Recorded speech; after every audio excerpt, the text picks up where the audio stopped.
বিসমিল্লাহির রহমানির রহিম। আসসালামু আলাইকুম ওয়া রাহমাতুল্লাহ। প্রিয় বন্ধুগণ, এবছর আরও একটি মহিমান্বিত মাস আমাদের জীবন থেকে চলে গেল। রমজান মাস আপাতত শেষ, কিন্তু রোজার মাসের যে আত্মশুদ্ধির যে শিক্ষা, সেই শিক্ষাটা শুধু একটি মাসের মধ্যেই আমাদের জীবনে সীমাবদ্ধ থাকলে চলবে না, বরং বছর জুড়েই এর অনুশীলন হতে হবে।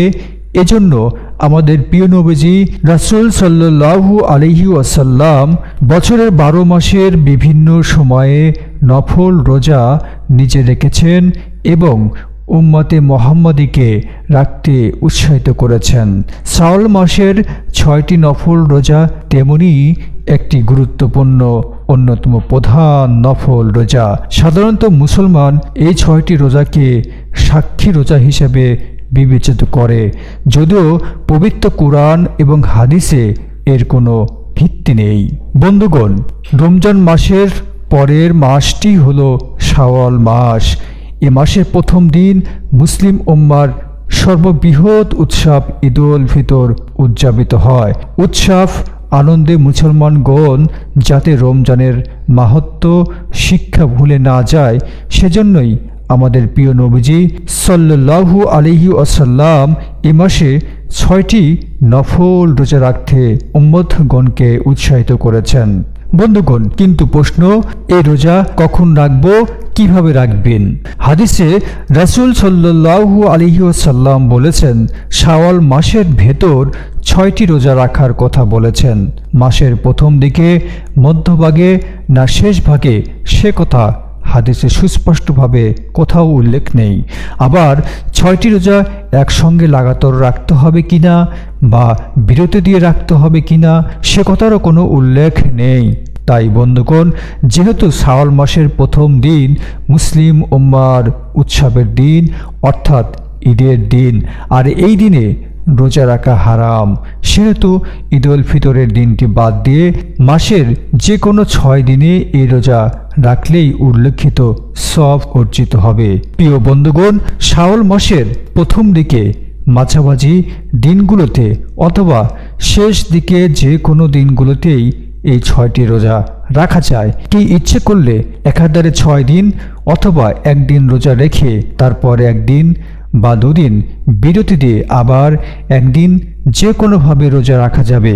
শাওয়াল মাসের মধ্যেই 6টি রোজা রাখলেই হাদিসে বর্ণিত ফজিলত ও সওয়াব অর্জিত হবে ইনশাআল্লাহ। এরপর এই 6টি রোজার মাহাত্ম্য বা ফজিলত। শাওয়াল মাসের 6টি রোজা সম্পর্কে আমাদের প্রিয় নবীজি সাল্লাল্লাহু আলাইহি সাল্লাম বলেছেন, যারা রমজান মাসে রোজা পালন করল এবং শাওয়াল মাসে আরও 6টি রোজা রাখল, তারা যেন সারা বছরই রোজা পালন করল। সহিহ মুসলিম 1164 এবং আবু দাউদ 2433 নম্বর হাদিসে একথা বর্ণিত হয়েছে। প্রিয় বন্ধুগণ, আলোচ্য হাদিসের এই বিষয়টি বিশেষভাবে লক্ষণীয়। তা হলো, শুধুমাত্র শাওয়াল মাসে 6টি রোজা রাখলেই 1 বছরের নফল রোজার সওয়াব পাওয়া যাবে তেমনটি নয়, বরং শুধু মহিমান্বিত রমজান মাস জুড়ে 1 মাস রোজা রাখলেও 1 বছরের নফল রোজার সওয়াব দেওয়া হবে, সে কথাও কোথাও বলা হয়নি।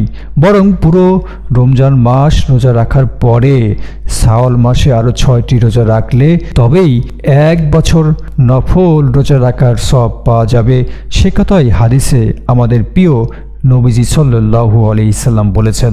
তবে বন্ধুগণ, কেউ যদি কোনো কারণে রমজানের পূর্ণ মাস ধরে রোজা পালন করতে ব্যর্থ হন, তাহলে শাওয়াল মাসের 6টি রোজা রাখা যাবে না, ঠিক তেমনটি নয়।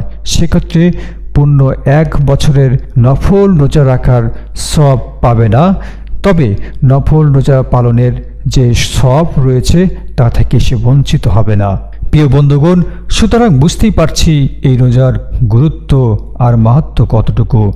আর তাছাড়া আমাদের প্রিয় নবীজি সাল্লাল্লাহু আলাইহি সাল্লাম সমস্ত উম্মতে মুহাম্মাদীকে এই রোজা থাকার ব্যাপারে উৎসাহিত করেছেন এবং এই রোজা রাখা সুন্নত বটে। তাই শাওয়াল মাসের এই 6টি রোজা রাখবো এবং রমজান পরবর্তী অন্য মাসে রমজানের যে শিক্ষা, যে তাকওয়া অর্জন করেছি, যে শিক্ষা আমাদের দিয়েছে, সেই শিক্ষা আমাদের জীবনে প্রয়োগ করার চেষ্টা করব ইনশাআল্লাহ। আল্লাহ সুবহানাহু ওয়া তাআলা আমাদেরকে সেই তৌফিক দান করুন, আমিন।